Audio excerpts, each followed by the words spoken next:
Hallelujah. सबको praise the Lord, जय मसीह की। आइए हम आज के वचन की ओर चलते हैं।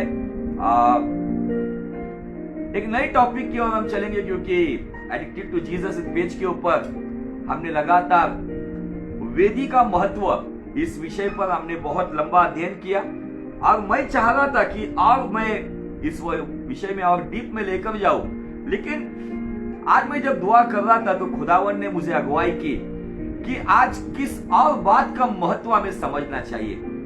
तो फिर जब मैं प्रार्थना कर रहा था तब परमेश्वर ने मुझे उसके कलाम के द्वारा मुझसे बात की। तो आइए ज्यादा समय ना गवाते हुए हम चलते हैं भजन संहिता, उसका अध्याय 138 और उसका वचन हम 2 से आगे पढ़ेंगे। यही 2 वचन को हम पढ़ेंगे।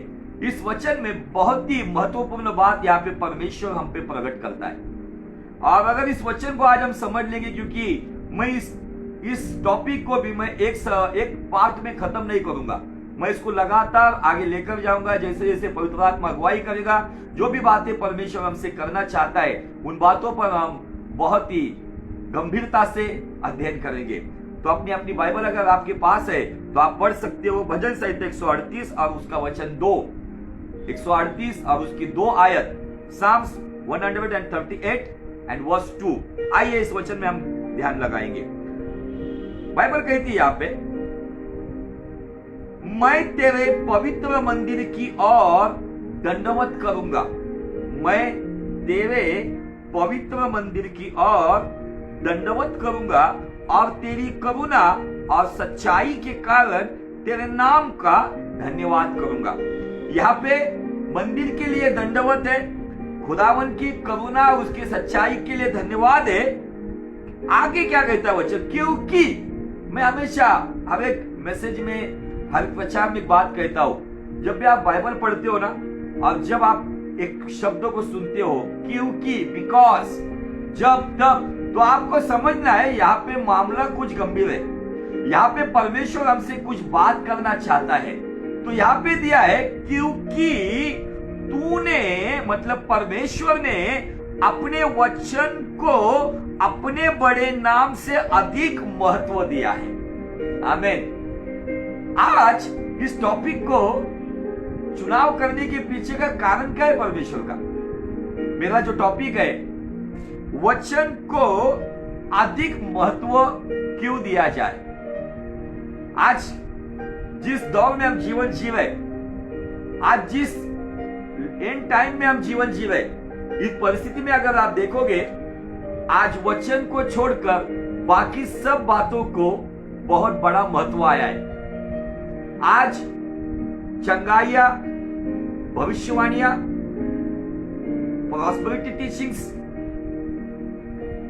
एनकरेजमेंट टीचिंग्स, मोटिवेशनल टीचिंग्स, दुनियादारी की बातें, मनुष्य फिर से एक बार इस लॉकडाउन के दरमियान बहुत सारे धर्मी बन गए थे।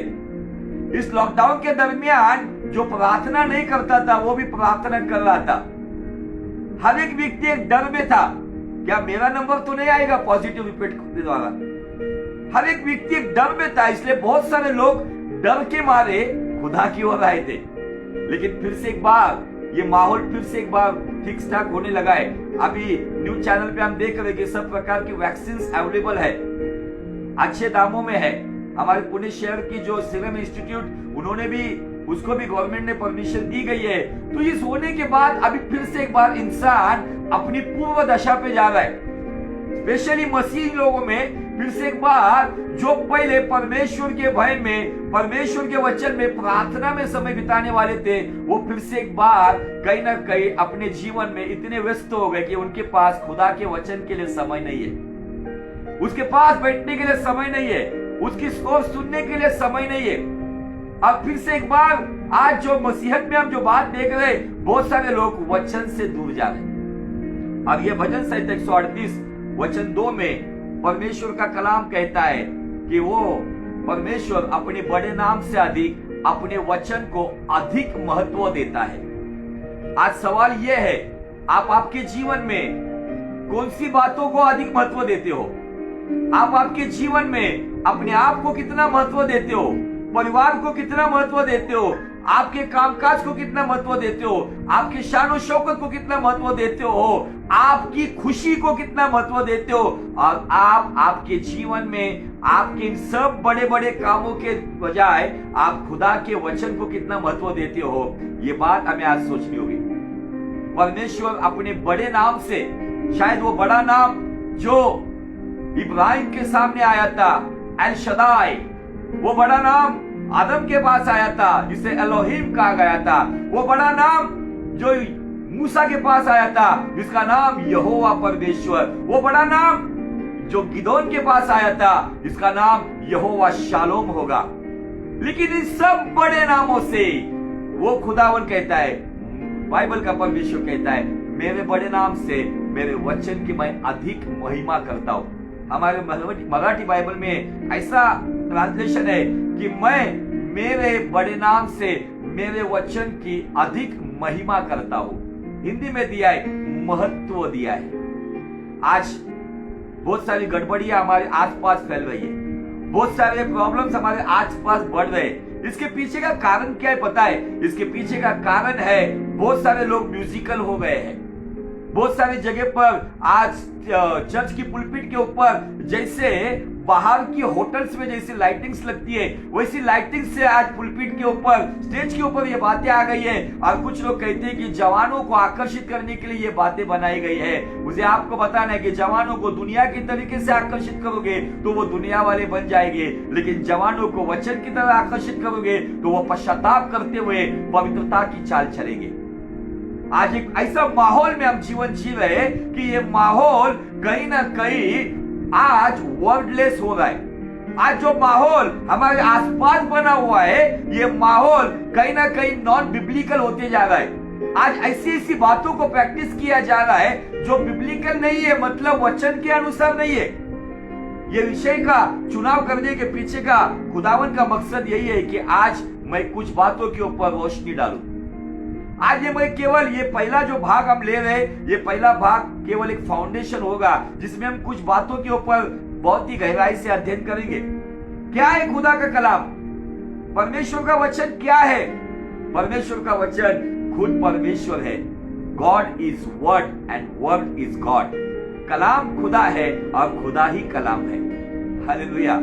आज इन बातों को समझने के लिए आज इंसान के पास समय नहीं। हमारे कितने लोग ऐसे होंगे जिन्हों बाइबल के अंदर कितने किताब है वो भी पता नहीं है। जब कभी वो बाइबल खोलते हैं और कोई प्रचारक कहता है कि चलो आज इस किताब का मनन करेंगे, अगर वो पुराने नियम का किताब होगा तो वो नए नियम में ढूंढेंगे। कुछ लोग अपने जीवन में परमेश्वर के कलाम के प्रति वचन सुनने वाले तो बहुत है, लेकिन उसका पालन करने वाले बहुत कम है। जैसे बुलाए हुए बहुत है लेकिन चुने हुए बहुत थोड़े हैं, वैसे सुनने वाले बहुत है लेकिन पालन करने वाले बहुत कम है। इसलिए परमेश्वर के लोगों, आज परमेश्वर का कलाम आपसे बात करना चाहता है। इसका मतलब हमें केवल वचन पर ही ध्यान लगाना है। कुछ लोग कहते हैं फिर ब्रदर पास्टर फिर आत्मिक बातों का क्या? आत्मिक बातें, परमेश्वर का कलाम और आत्मिक बातें, ये दोनों बातें जब हम सिमिलरली जब अटैच करके चलते हैं, जब ये बातें एक साथ लेकर हम चलते हैं, तब मुझे आपको बताना है कि आपके जीवन में एक अच्छा परिणाम ला सकता है। एक छोटा सा रेवलेशन में आपको देना चाहता हूं। जब हम उत्पत्ति के किताब का पहला अध्याय और उसके पहले वचन से जब हम पढ़ते हैं तो हमको सबको पता है कि वहां पे लिखा गया है कि शुरुआत में परमेश्वर ने सृष्टि की रचना की, और वहां पे एक बात बताई गई कि जो पृथ्वी है वो पृथ्वी के बारे में वहां पे 3 बातें हमें दिखती है। नंबर 1, वो पृथ्वी बेडौल है। नंबर 2, वो पृथ्वी में अंधकार है। नंबर 3, वो पृथ्वी खाली है। एम्प्टीनेस, डार्कनेस एंड शेपलेस, ये 3 बातें हमें पृथ्वी में दिखती है। लेकिन वहां पे हमें एक बात और भी दिखती है कि परमेश्वर का आत्मा जल के पृष्ठभाग पे मंडरा रहा था। फिर सवाल ये आता है कि अगर परमेश्वर का आत्मा जल के ऊपर मंडरा रहा है, हम गीत गाते हैं ना, आत्मा मंडराता, पवित्र आत्मा मंडराता, पेंटिकॉस्ट के दिन का यह गीत है। लेकिन पवित्र आत्मा कहां पे मंडरा रहा था? तो उत्पत्ति के किताब के पहले अध्याय में हमें दिखता है पवित्र आत्मा मंडरा रहा था। तो भी फिर पृथ्वी बेडौल क्यों है, पृथ्वी अंधकारमय क्यों है, पृथ्वी खाली क्यों है, क्यों ये 3 विजन में दिखते हैं। ये जो पृथ्वी है ना, ये पृथ्वी नहीं है। तो मुझे आपको बताना है, अगर ये रेवलेशन आपको समझ में आएगा ना, तो आपके जीवन में अभी जो परिस्थिति है उससे जो आपका जीवन शेपलेस हुआ है, आकार विरहित, आपका जीवन शायद अंधकार में है, या आपका जीवन आज कहीं ना कहीं खाली है और आप मायूस बैठे हो, तो मुझे आपको ये सिंपल रेवलेशन से आपको समझाना होगा। ये साधारण प्रकाशन ये केवल आत्मा होने की वजह से पृथ्वी में काम नहीं हुआ। बाइबल कहता है जब परमेश्वर ने कहा प्रकाश हो, तो उसके जुबान से जो वचन आया, जो यूहन्ना 1:1 में दिया है, आदि में वचन था, वचन परमेश्वर के संग था, वचन परमेश्वर था, सब कुछ वचन के द्वारा हुआ। जो वचन उसके मुख से निकला और जो आत्मा पानी पे मंडरा रहा था, जब ये दोनों का मिलन हो गया, जो शेपलेस, जो बेडौल पृथ्वी थी वो गोल हो गई, जो बेडौल पृथ्वी गोल हो गई, जो खाली थी वो भर गई, जिसमें अंधकार था उसमें उजाला आ गया। इसलिए केवल वचन भी होना काम नहीं होगा, केवल आत्मा। कुछ लोग कहते हैं अन्य भाषा में प्रार्थना करो, अन्य भाषा में प्रार्थना करो। मुझे आपको बताना है अन्य भाषा की प्रार्थना कितनी करनी है, कहाँ करनी है, उसके कुछ रूल्स है बाइबल के अनुसार। उसकी जगह, उसका तरीका हमें पता होना चाहिए। कुछ लोगों को लगता है कि मैं बहुत अन्य भाषा बोलता हूं, लेकिन मैं बहुत आत्मिक हूं, लेकिन सॉरी, अगर आपके जीवन में खुदा का कलाम नहीं है तो हम आत्मिक नहीं कहलाते। आज आपको इन बातों को बहुत ही गंभीरता से सोचना होगा कि पवित्र आत्मा जल के ऊपर मंडरा रहा था, तो भी पृथ्वी की हालत बेडौल थी, पृथ्वी शेपलेस थी, पृथ्वी खाली थी, एम्प्टी, पृथ्वी में अंधकार था। जब शब्द आया, जब वचन आया और आत्मा के साथ उसका मिलन हो गया, तब जाके वहां पे परिणाम आया। हालेलुया। इसलिए परमेश्वर के लोगों, मुझे आज यहाँ पे आपको बहुत ही गंभीरता से इन बातों के ऊपर आपका ध्यान बटाना है, क्योंकि बहुत सारे लोग हैं जो अपने जीवन में प्रार्थना जीवन भी जीते, लेकिन उनके जीवन में वचन का खालीपन होता है।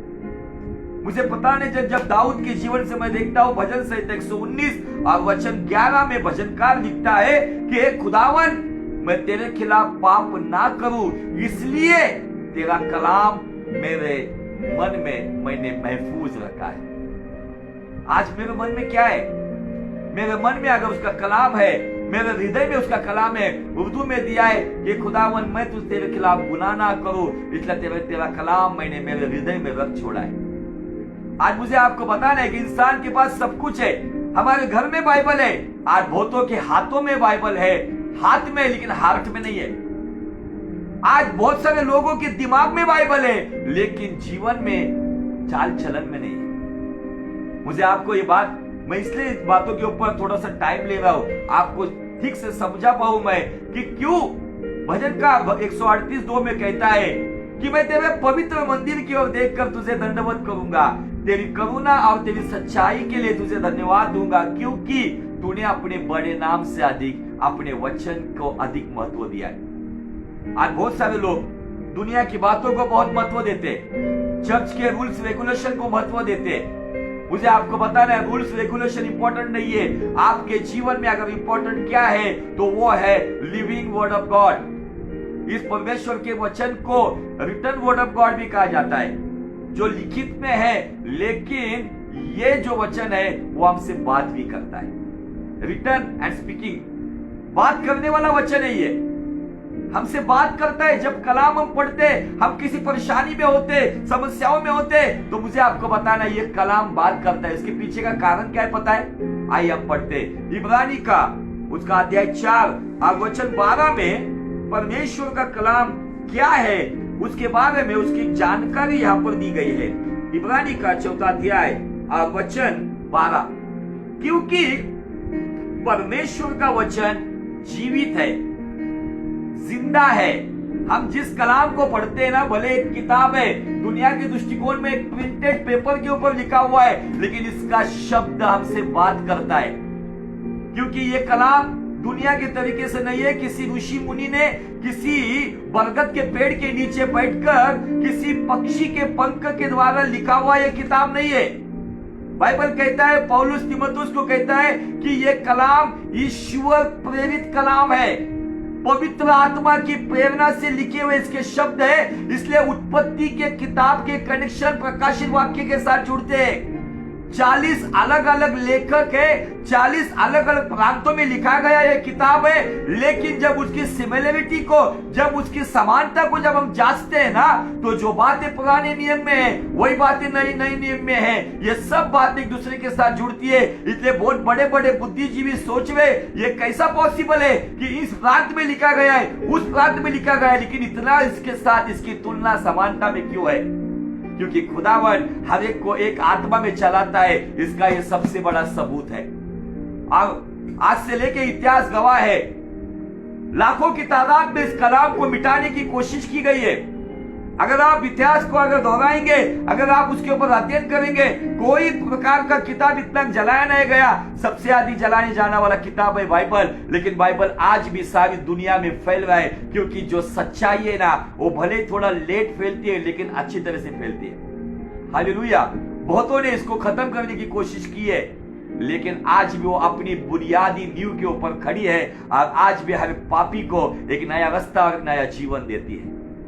दुनिया की किताब शायद लोगों को नॉलेज देती होगी, दुनिया की किताब शायद लोगों को ज्ञान देती होगी, लेकिन बाइबल मुकद्दस ये है जो ज्ञान के साथ साथ नया जीवन भी देती है। हालेलुया।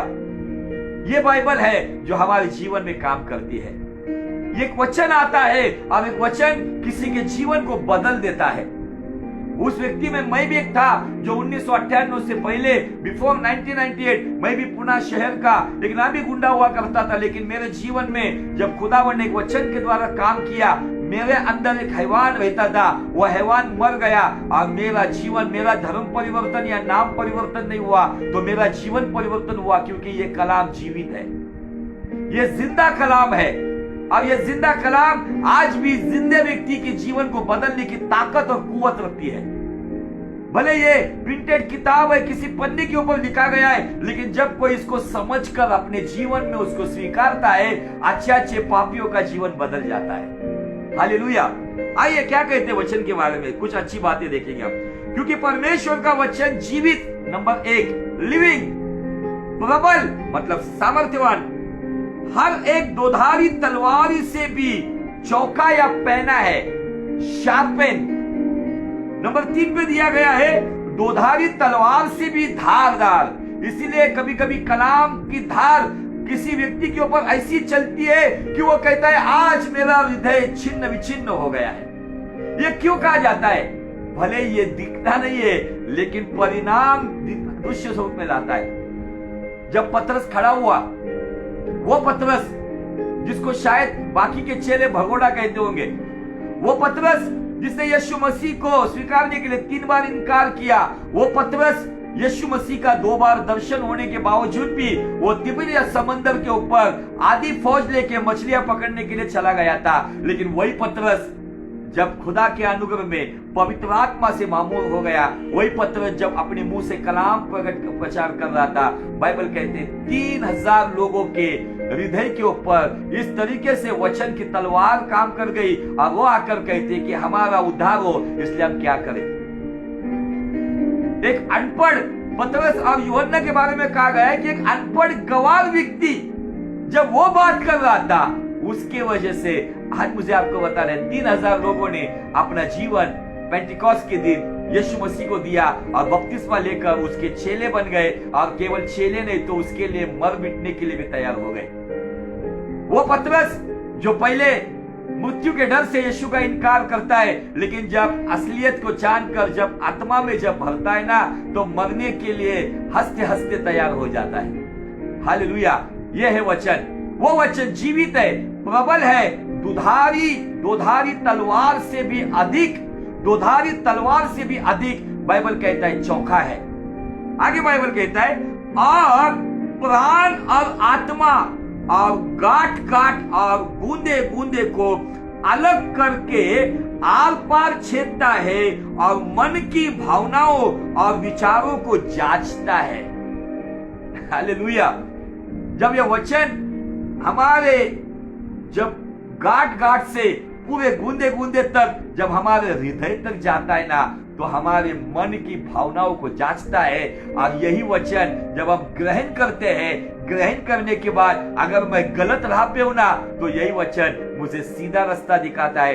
इसलिए भजनकार कहता है, तेरा कलाम मेरे पैरों के लिए दीपक और मार्गों के लिए उजियाला है। तेरा कलाम। आज बहुत सारे लोग मनुष्य की ओर देख रहे हैं। आज हम हमारे जीवन में वचन से अधिक मनुष्य को अधिक महत्व दे रहे। आज कहीं ना कहीं हम हमारे लाभ की बातों का अधिक महत्व दे रहे, लेकिन कहां गए वे लोग जो परमेश्वर के वचन को अधिक महत्व देंगे? आज के डेट में वर्ड लवर बहुत कम है, लेकिन मिरेकल लवर्स ज्यादा है, प्रोफेसी लवर्स ज्यादा है, प्रॉस्पेरिटी लवर्स ज्यादा है, साइंस एंड वंडर्स के लवर्स ज्यादा है। इसलिए चर्चेस के नाम भी आ रहे हैं, science and wonder church. But where is the word of God church? आज हर एक अलग अलग जगह पर इन सब बातों के ऊपर प्रेम करने वाले बहुत है, लेकिन कहां गए वे लोग जो वचन से बेइंतहा मोहब्बत करने वाले? वचन से जो बेइंतहा मोहब्बत करते हैं ना, जो अपने जीवन में उसे लाभ हो या नुकसान हो, जिसे सम्मान मिले या अपमान मिले, जिसे चंगाई मिले या उसको उसके जीवन में बीमारी मिले, लेकिन जो वचन से प्रेम करता है ना, वो अपने जीवन की बातों से, अपने दुख दर्द से वो परमेश्वर की वचन को अधिक महत्व देते हैं। क्यों महत्व देना चाहिए? क्योंकि ये वचन जीवित है, ये कलाम जीवित है। आज इस कलाम के अनुसार जीवन जीने वाले कितने? आज आज्ञा का पालन करने वाले कितने? जब मैं पौलुस की सेवकाई को, जब मैं प्रेरितों की किताब में जब मैं देखता हूं, जब पौलुस उसका 20 अध्याय, प्रेरित का 20 अध्याय, जब वो त्रोआस से मिलेतुस की यात्रा में चला था और उसे इफिसुस के प्राचीन को, जो प्राचीन वहां पे थे इफिसुस में, चर्च ऑफ इफिस, वहां पे उसने कुछ प्रचार किए और वहां पे कुछ गवाही दी, बहुत सारी आत्मिक बातों के ऊपर उसने अध्ययन किया और कुछ बातों से उसने लोगों को हिदायत भी दी कि मैं जानता हूं कि मेरे जाने के बाद फाड़ने वाले भेड़िए तुम में आएंगे जो झुंड को न छोड़ेंगे। और उस कहता है कि मेरे जाने के बाद, जैसे आज हम देखते हैं कि कलीसियाओं के अंदर ऐसे भेड़िया प्रवेश करते हैं जो रॉन्ग डॉक्ट्रिन्स लेकर आते हैं, ओनली जीसस, यहोवा विटनेस, जैसे वर्ल्ड मिशन, जायंट चर्च, जो यरूशलेम माता, जो स्त्री परमेश्वर के बारे में बताते। अभी केवल एक आया है ओनली होली स्पिरिट, अभी एक आया है जो चमकती बिजली, ईस्टर्न लाइटनिंग चर्च। वो लोग आए जो भेड़ियों के जैसे आज कलीसिया में घुसे हुए, आज झूठ को फाड़ने की कोशिश कर रहे। लेकिन पौलुस यहाँ पे कुछ बातों के ऊपर रोशनी डालकर कहता है, तुम्हारे बीच में से भी ऐसे ऐसे लोग उठेंगे जो चेलों को अपने पीछे खींच लेंगे, जो टेढ़ी मेढ़ी बातें कहेंगे। आज क्या चल रहा है? आज कलीसियाओं के अंदर यही बातें आ रही है ना, टेढ़ी मेढ़ी प्रॉफिटिकल्स बातें। मैं सभी प्रॉफिटिकल के खिलाफ नहीं हूं, लेकिन आज जो खुद को प्रॉफिट कहलाता है, जो खुद को सेल्फ प्रोक्लेम अपोस्टल कहलाता है, मुझे उस व्यक्ति को सवाल है कि what is the exact meaning of prophetic ministry? Prophetic ministry का बेस क्या है? आज ये बात उनको पता नहीं है। केवल किसी के बारे में कुछ बातें बता देना, इंफॉर्मेशन देना, ये केवल प्रॉफिटिक मिनिस्ट्री नहीं है।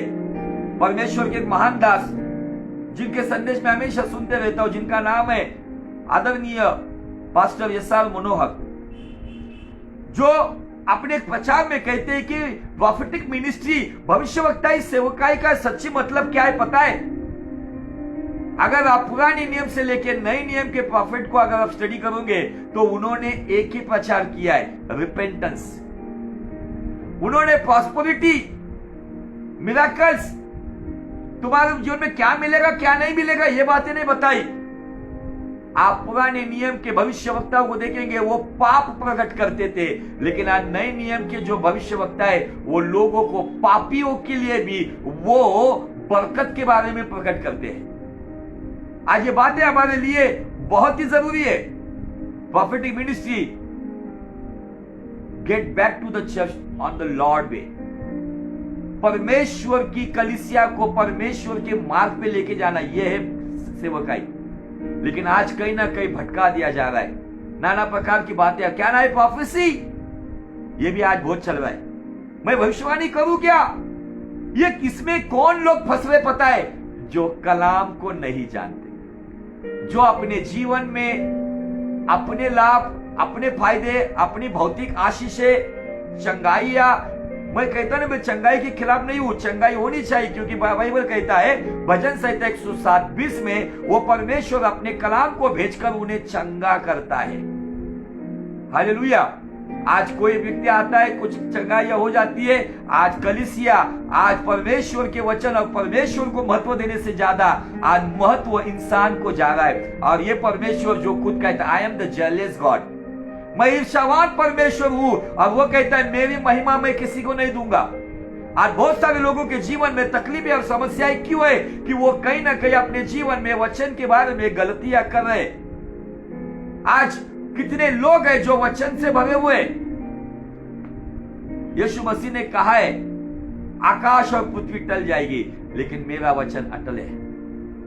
यशायाह नबी ने कहा है घास सूख जाएगी, फूल मुरझा जाएगा, लेकिन खुदा का कलाम अटल है। जो अटल है, जो टिकने वाला है, क्या मेरे पास वो है? आज लोग बड़े बड़े घरदार बना रहे, जायदाद बना रहे, अच्छी बात है, लेकिन क्या कितने लोग परमेश्वर के कलाम के द्वारा धनवान है? Hallelujah, praise the Lord. आइए पौलुस क्या कहता है, देखो आगे।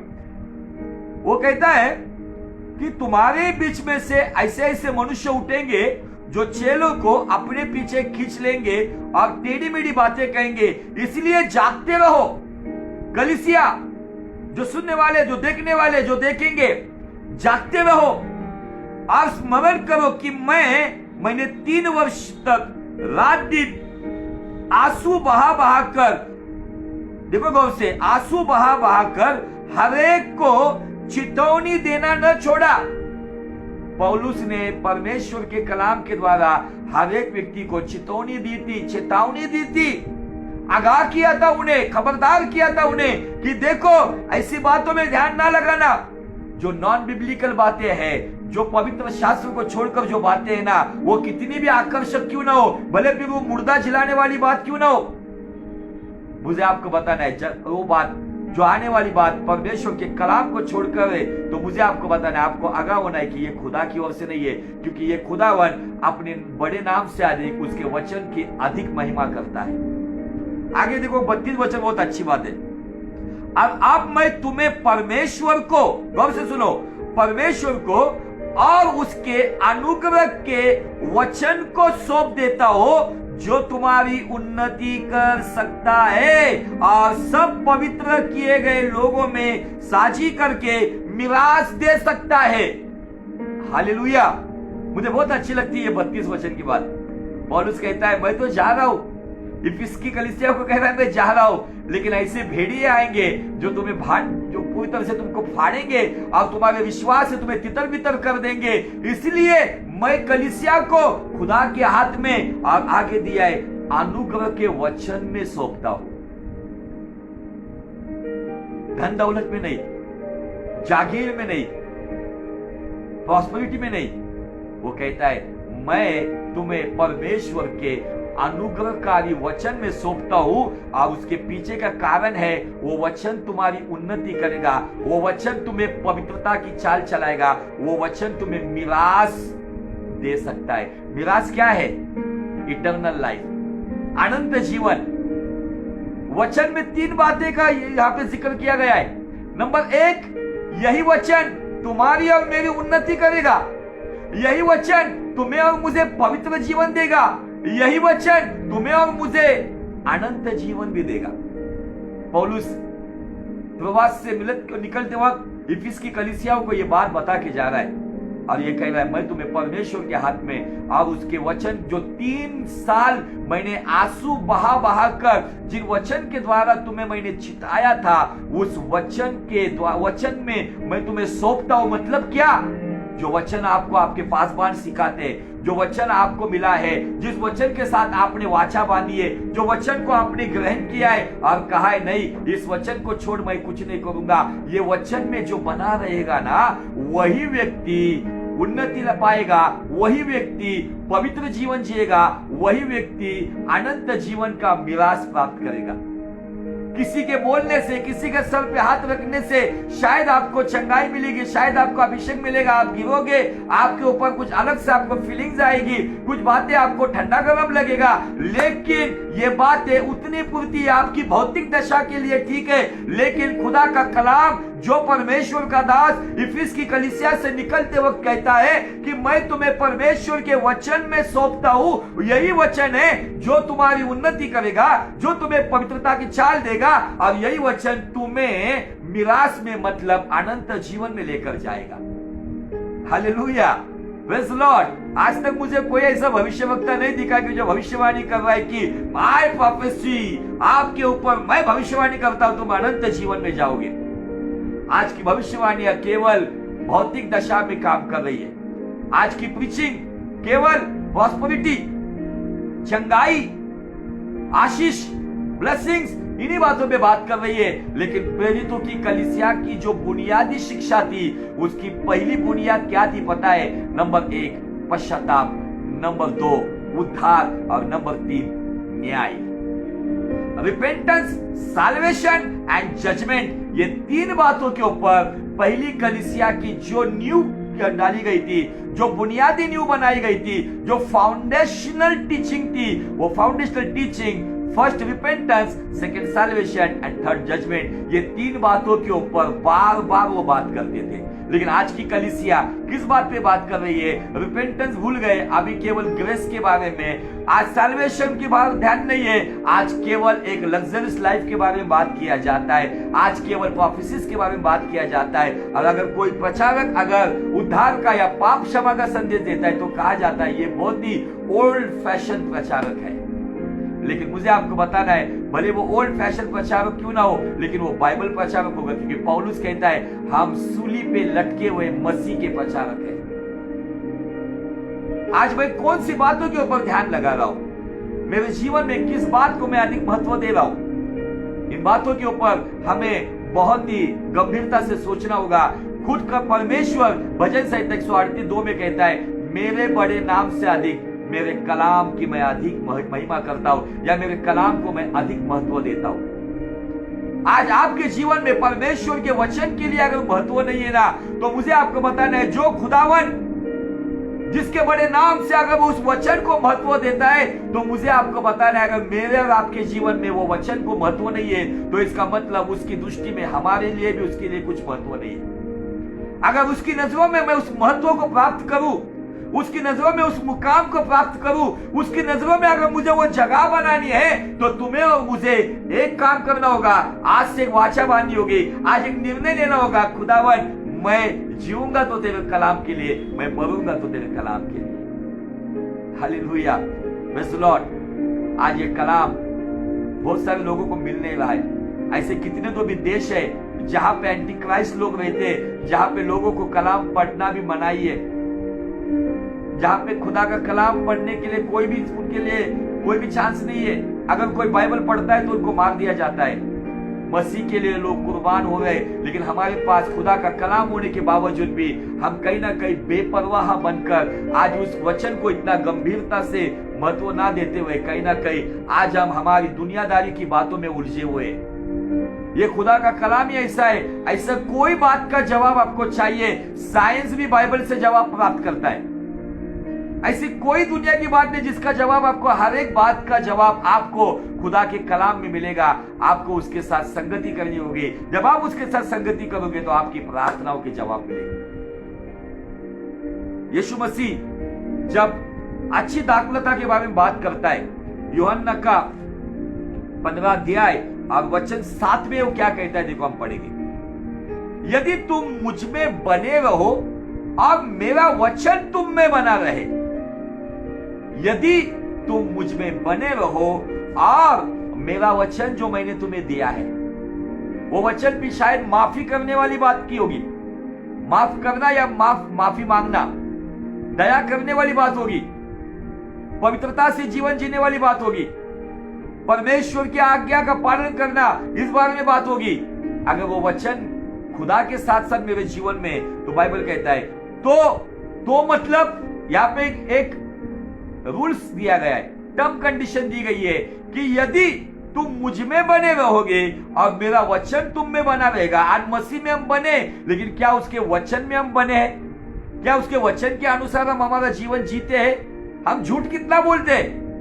आज मक्कारी से भरे हुए लोग हैं, झूठ बोलना एक फैशन हो गई है। मोबाइल पे बात करते, पुणे में बताते मैं मुंबई में हूं। आज एक निर्णय लेना होगा। खुदा का कलाम कहता है झूठी गवाही मत दे। खुदा का कलाम कहता है कि अपने सब मार्गों में उसका आदर कर, तब वो तुझे मार्गदर्शन करेगा, जो नीति वचन 3:5 में दिया है। क्या मैं मेरे सब मार्गों में उसका आदर करता हूं? क्या मैं उसके कलाम को मेरे जीवन में मेरे शान और शौकत से अधिक महत्व देता हूं?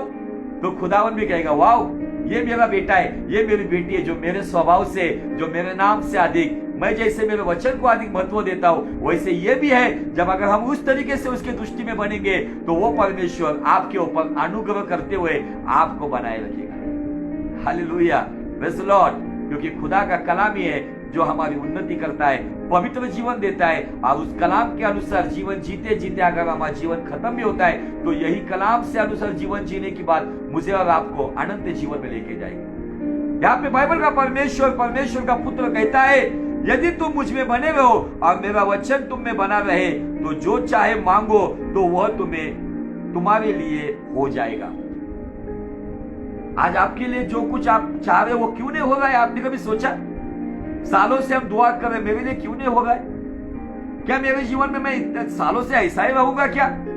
क्यों नहीं मेरे जीवन में मुझे जो चाहिए वो मुझे प्राप्त नहीं होगा? क्या है उसके पीछे का कारण? उसके पीछे का कारण है कि कहीं ना कहीं आप मसीह में बने हो लेकिन उसके कलाम में नहीं बने हो। उसके कलाम में बने रहना मतलब क्या है? तो उसके कलाम में बने रहना मतलब उसकी इच्छा में बने रहना। क्या मैं खुदा की इच्छा के अनुसार मेरा कदम बढ़ाता हूं? मैं जो काम करता हूं क्या मैं ईमानदारी से उसकी इच्छा से काम कर रहा हूं? मैं बिजनेस कर रहा हूं, क्या मैं वफादारी से वो बिजनेस कर रहा हूं? मैं सेवकाई कर रहा हूं, क्या मैं बड़ी वफादारी से, पवित्रता से उसकी सेवकाई कर रहा हूं? मैं परिवार चला रहा हूं, क्या इन सब बातों में मैं कलाम के अनुसार मेरा कदम बढ़ाता हूं? मेरे निर्णय परमेश्वर के कलाम के अनुसार है या मेरे मनगढ़ंत बातों पे है?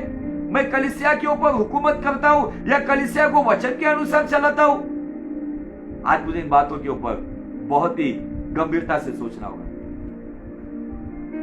कोलोसिया की कलीसिया में पौलुस एक पत्र लिखते वक्त इन बातों को हम बार बार रिपीट करते रहेंगे वचन के लिए।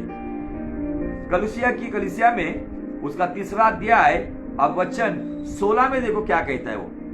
कलीसियंस चैप्टर 3 एंड वर्स 16। कलीसियों के लिए एक पत्र जो लिखा गया है, जो फिलिपियों के बाद है। 3रा अध्याय वचन 16 में देखो क्या कहता है पौलुस। मसीह के वचन को अपने हृदय में अधिकाई से बसने दो। मसीह के वचन को अपने हृदय में कैसे बसने दो? कुछ लोगों के जीवन में वचन है एक ही है, यहोवा मेरा चरवाहा है, मुझे कोई घर भी घटी नहीं है। सालों से एक ही वचन पड़ा हुआ है, लेकिन एक वचन ये भी कहता है जो पहला पत्रस 1:16 में वो कहता है, मैं पवित्र हूं इसलिए तुम पवित्र हो जाओ। I am holy, I am holy, मैं पवित्र हूं। Be holy because I am holy. पवित्र हो जाओ क्योंकि मैं पवित्र हूं। इस संसार में कोई पवित्र नहीं है यीशु मसीह को छोड़कर, लेकिन पवित्र जीवन जीने की कम से कम हम वचन के अनुसार, वचन ये हमारे लिए दी गई एक मर्यादा है। जब वो वचन की मर्यादा को देखकर जब जीवन जीते हैं ना, तो वासनाओं पे जयवंत होते हैं। हमारा आत्मा कंट्रोल में कब रहेगा? हम बहुत आत्मिक बातों के बारे में बात करते, 2 घंटा 3 घंटा अन्य भाषा में बात करते, लेकिन अगर हमारे शरीर पर खाने के बारे में, पीने के बारे में, आंखों में जो दिख रहा है उस बातों के बारे में अगर हम जयवंत नहीं है, तो कहीं ना कहीं वचन हम पर अंकुश नहीं लगा रहा है। वो वचन का लंगर हमें थामता है। आज इन बातों पर हमें फिर से कहता हूं गहराई से सोचना होगा। मसीह के वचन को अपने हृदय में अधिकाई से बसने दो। आज की शिक्षा क्या आ रही है? तुम्हारे पास अधिकाई से पैसा होना चाहिए, तुम्हारा बड़ा नाम होना चाहिए, तुम्हारी बड़ी नाम शौकत होनी चाहिए, शान और शौकत होनी चाहिए, तुम्हारे पास फलाना फलाना ये होना चाहिए। लेकिन कहाँ गए वो प्रचारक जो पौलुस के जैसा कहेंगे कि मसीह का वचन तुम्हारे हृदय में अधिकाई से बसने दो।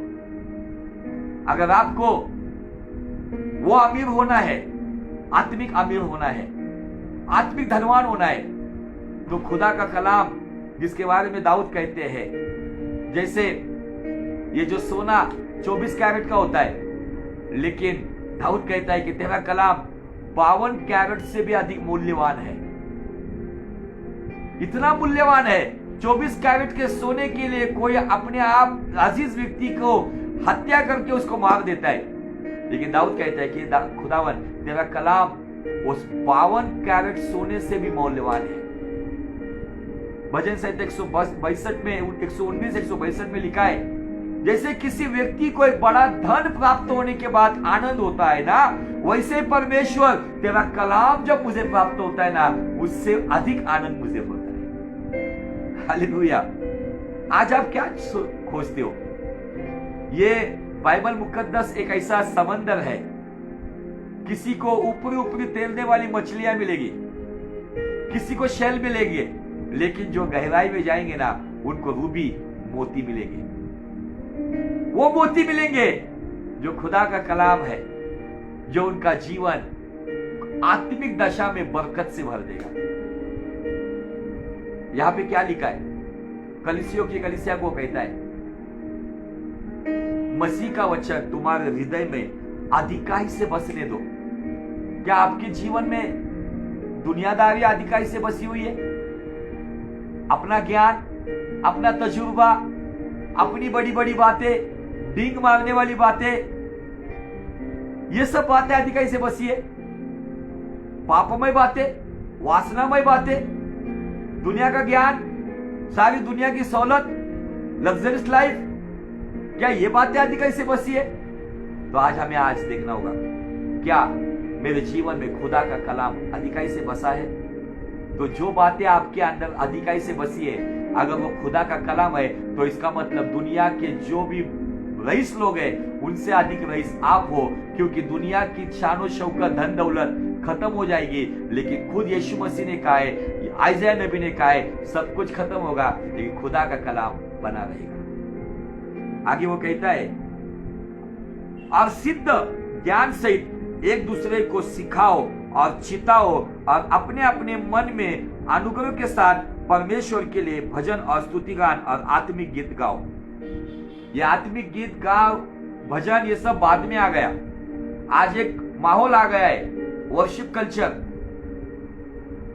वर्शिपर केवल कॉर्ड्स को देख के बजा रहा है, गाने वाला केवल सुर ताल में गा रहा है, लेकिन उनको अगर खुदा का कलाम पूछेंगे तो उनको खुदा का कलाम पता नहीं, उनको कॉर्ड्स पता है। जवानों, जो आराधना करने वाले जवान है, कान खोल के सुनो। दाऊद के पास जो वर्शिप टीम थी, जिसके अंदर 288 लोग एक वक्त में आराधना करते थे, और उनमें से सारे लोग, इतिहास की किताब में जाके पढ़ो, वहां पे 25 अध्याय में दिया गया है, 3 वर्शिप लीडर थे, हेमान, आसाफ और यदुतुन। ये 3 लोगों के अंदर जो सेवकाई कर रहे थे मंदिर के अंदर आराधना के, वो लोग वचन से भरे हुए थे। आज शायद हमारे पास अच्छे अच्छे इंस्ट्रूमेंट से हमारा चर्च भरा हुआ होगा, अच्छे अच्छे गाने वालों से भरा हुआ होगा, लेकिन हमारा चर्च, हमारे गाने वाले, बजाने वाले अगर वचन से भरे हुए नहीं ना, तो इस दुनिया के सबसे निर्धन और गरीब लोगों में हमारी गिनती की जाएगी। तो आइए, कलीसियों की कलीसिया को कहता है, मसीह का वचन तुम्हारे हृदय में अधिकाई से बसने दो। जो टिकने वाला है उसको बसने दो। ये शरीर भी खत्म हो जाएगा, लेकिन जीवन में जो वचन है ना, वो बना रहेगा। अब जिस वचन के अनुसार हम चले ना, वही वचन हमें परमेश्वर के मिरास में लेके जाने का कारण बनेगा। खुदावंद करे आज के वचन के द्वारा आपको बहुत बहुत आशीष मिले। ये वचन आपके आत्मिक, भौतिक, शारीरिक, मानसिक और पारिवारिक, इन सभी क्षेत्रों में आपके लिए लाभदायक हो, आपके लिए आशीष का कारण हो, और इन्हीं वचनों के द्वारा खुदावन आपके जीवन में काम करता रहे। जैसे यूहन्ना 15:7 में दिया गया, यदि जो कोई मुझ में बना रहे और मेरा वचन उसमें बना रहे, जो कुछ वो पिता के पास मांगेगा वो उसके लिए दिया जाएगा। आज क्या मैं वचन के साथ वफादार हूं? क्या मैं वचन के अनुसार चलता हूं? क्या मेरे पास वो वचन है? क्या मैं कभी कभी वचन पढ़ता हूं? क्या मैं वचन को महत्व नहीं देता हूं? तो आज मुझे खुदा के कलाम को देखना होगा। वचन आज भी देहधारी होगा। आपको मैं बताना चाहता हूं, जैसे यूहन्ना उसका पहला अध्याय गॉस्पेल ऑफ जॉन में दिया है कि शब्द देहधारी हुआ, वचन देहधारी हुआ। यीशु मसीह वो वचन बनकर मरियम की पेट में देहधारी हुआ। आज भी आपके जीवन में वो देहधारी हो सकता है। कब? जब उस वचन को हम आत्मसात करके, ग्रहण करके, उस वचन को अपने जीवन में अधिकाई से बसते देंगे ना, तो ये देह हमारे लिए, तो ये देह मसीह की देह बन जाएगी और मसीह हमारे अंदर देहधारी हो जाएगा। मैं देखूंगा तो वो देखेगा, मैं चलूंगा तो वो चलेगा, मैं बोलूंगा तो वो बोलूंगा। मेरे अंदर से, मेरे बाहर से यीशु मसीह दिखेगा। मेरा बदला हुआ जीवन अंदर से, मेरा बाहर का जीवन एक गवाही बनेगा। वो गवाही बताएगी कि ये यीशु का बच्चा है।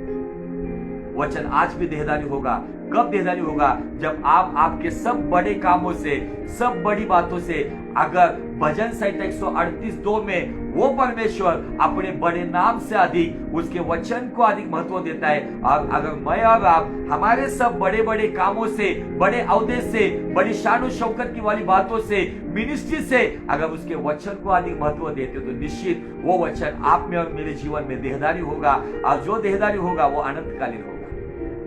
खुदावन आपको बहुत बहुत आशीषित करे।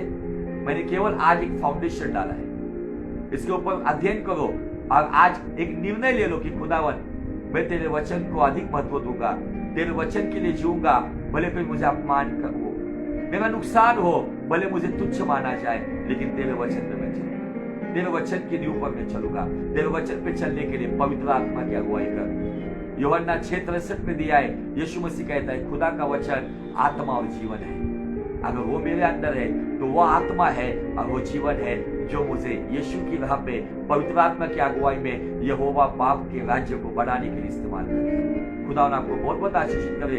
इस कलाम के द्वारा अगर आप आशीषित हुए तो मैं विनती करता हूँ, परमेश्वर के राज्य को बढ़ाने के लिए इस वीडियो को ज्यादा से ज्यादा शेयर करो और परमेश्वर की महिमा करो। may God bless you।